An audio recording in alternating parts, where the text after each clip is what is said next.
कर आपके साथ मैं हूं दीपिका। आखिर अविनाश मिश्रा की चाहत से क्यों नहीं बन पाई? अब इस पर सिद्धार्थ कनन को जो उन्होंने इंटरव्यू दिया है उस पर पूरा एक्सप्लेन किया है कि चाहत के साथ कभी उनकी वाइब मैच ही नहीं हुई और उन्हें बहुत ही सॉरी फील हुआ जो कि चाहत के साथ उनका हुआ। उनका कहना है कि मैंने इंटेंशनली कुछ भी नहीं किया था, लेकिन वो घर ही ऐसा था जहां पर बहुत सारी चीजें हो जाती है। और चाहत के साथ अपने बॉन्ड पर क्या कुछ कहा, जिस तरीके से उनका बॉन्ड खराब हुआ। पहले उनकी हाय हेलो हुई थी घर के अंदर जब वो एंटर हुए थे, लेकिन उसके बाद चीजें बिगड़ती चली गई।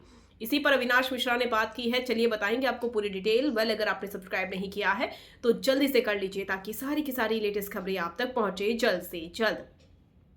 अविनाश मिश्रा ने कहा कि वो घर ही ऐसा था जहां पर बहुत सारी चीजें हो जाती है।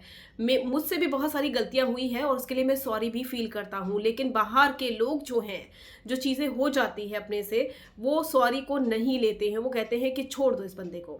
तो यही चीजें उनके साथ भी हुई है और चाहत के साथ जो कुछ उनकी फाइट्स हुई या जो भी बातें हुई उसके लिए वो सॉरी फील करते हैं और उन्होंने सॉरी बोला भी है। लेकिन अब शायद उनकी माँ को या उनके फैंस को सॉरी नहीं चाहिए।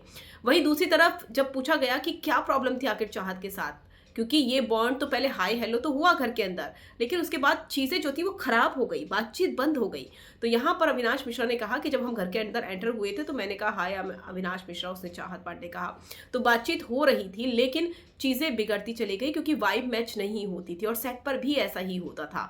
सेट पर भी मतलब बोलचाल होती थी, हम हंसी मजाक भी करते थे, लेकिन जब सीन शूट होते थे तो मेरा ओपिनियन अलग रहता था, उसका ओपिनियन अलग रहता था। तो वहीं पर क्लैशेस शुरू होते थे। मेरा लाइफस्टाइल बिल्कुल अलग है, चाहत का लाइफस्टाइल बिल्कुल अलग है, एक दूसरे के काफ़ी ज़्यादा अपोजिट हैं और वाइब मैच नहीं होती थी। इस वजह से हमारी कभी बनी नहीं उतनी अच्छे तरीके से और यही वजह है कि जो चीज़ें थी वो ख़राब होती चली गई और चाहत के साथ वो चीज़ें दोस्ती में तब्दील नहीं हो पाई और वो चीज़ें घर के अंदर और ख़राब होती चली गई। बिग बॉस के घर के अंदर तो इतने ज़्यादा लड़ाई झगड़े हुए कि अब चाहत ना तो काम करना चाहती है उनके साथ और ना ही किसी तरह की कोई बात करना चाहती है।